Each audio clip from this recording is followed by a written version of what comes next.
So I finally watched Jujutsu Kaisen. That's right, I actually watched the anime that everyone and their cat has been screaming about for the past few years. I've seen the fan art, the edits, and all of the girly pops absolutely drooling for Gojo. I just hadn't got around to actually watching it until now. But I can proudly say that I've officially binged all of it. And I guess the question is, was it actually worth all of that noise, or was it just one of those shows that looks cool but is low-key kinda mid? Well, let's talk about it. But before I jump into it, if you do go on to enjoy the video, please smack that like and subscribe buttons because it does help me out a ton and it gives me a reason to binge watch anime and claim it as research purposes. But without further ado, let's talk Jujutsu Kaisen.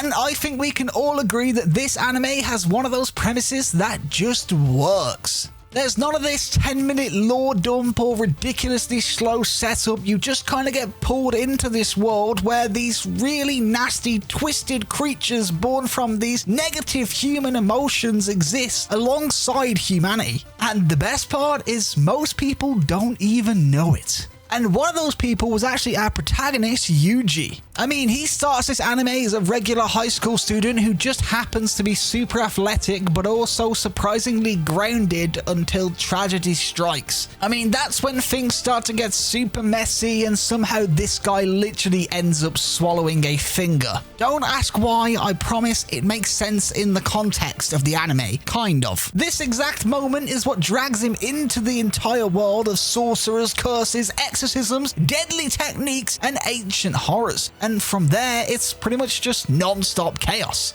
And when I say chaos, I mean the good kind of chaos, you know? Like, this had me hitting next episode at 2 AM, even though I literally had to get up for work at 6 the next day. And that's when you know it's good. I mean, there's just a lot of strength to Jujutsu Kaisen, and one of the strongest parts of this anime is how the world feels so alive and incredibly dangerous. The whole concept of curses being born from emotions, it sounds so simple at first, but it's surprisingly deep. Because, yeah, when you think about it, people are emotional messes, and in this world, all of that fear, pain, stress, and regret, it just becomes so real. And what I really appreciated about this anime is that it doesn't over-explain everything. You get to sit there and understand the basics, but it also leaves room for mystery. You know, not every curse technique is laid out like a manual, and that helps us actually kind of keep things interesting because you're also learning about this world and what abilities each character has instead of just being lectured about it. And at the times where they do kind of explain the abilities, they do it within the fight, so it's not annoying.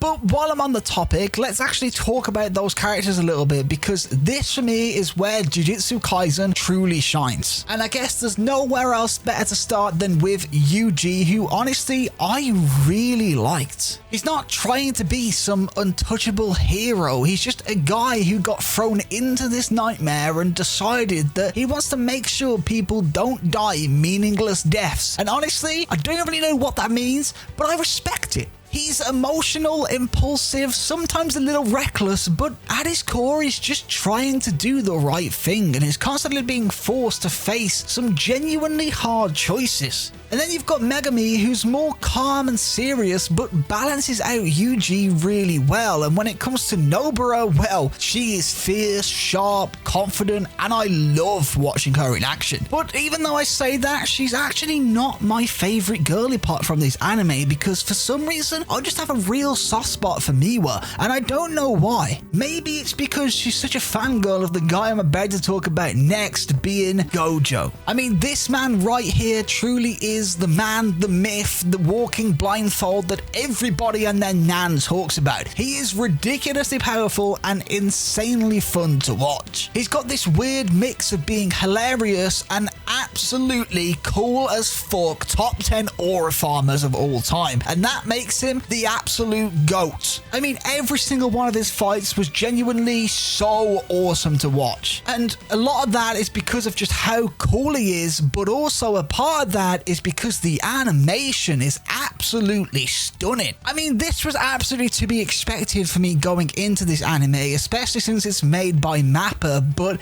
even so, just wow.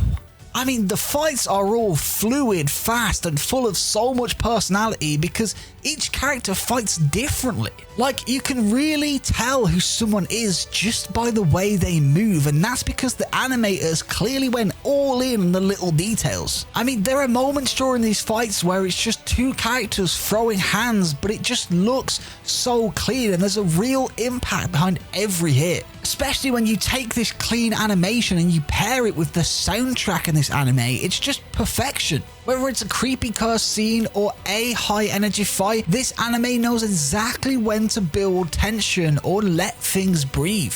And you know the music is good because I actually didn't skip a single opening or ending, and I'm used to trashy isekai, so that skip button usually gets spam clicked. But now that I've gave my thoughts of this anime, I guess it's time that I actually kind of answer that question I mentioned in the beginning. Was Jujutsu Kaisen truly worth watching, and did it deserve the hype? Well, going into this, I was truthfully a little worried that it wouldn't live up to the hype social media set for it. I mean, this anime is highly praised and it's literally everywhere and everyone has something to say about Jujutsu Kaisen.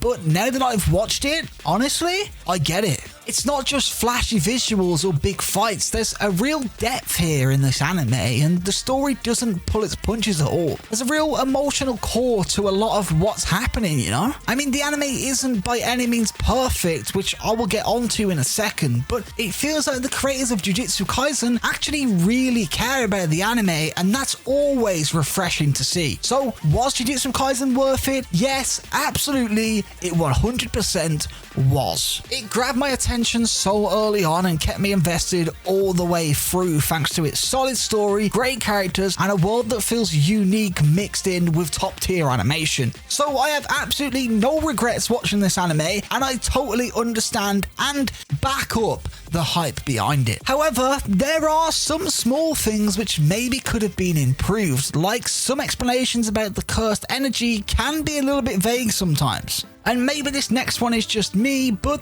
there were some times where things maybe felt a little bit rushed pacing wise. But honestly, those are just minor nitpicks in the grand scheme of things, because overall, I'm giving Jujutsu Kaisen a rating of 9 out of 10. And I genuinely don't think that anyone can dispute that, because it's just a really well made and enjoyable anime. So if you've seen Jujutsu Kaisen, then let me know what you thought of it down in the comments. Did you think it lived up to the hype for you? Do you have any favorite characters or moments that you want to tell me about? And if you haven't seen it yet, then I strongly urge you to give it a shot, because I promise you it's worth it. With that being said though, thank you all so much for watching this video. Don't forget to like and subscribe if you want more anime content in the future, and I guess the only thing left for me to say is, as always, remember to feed your goldfish, pet your dog, and tell your family you love them. Peace the fuck out.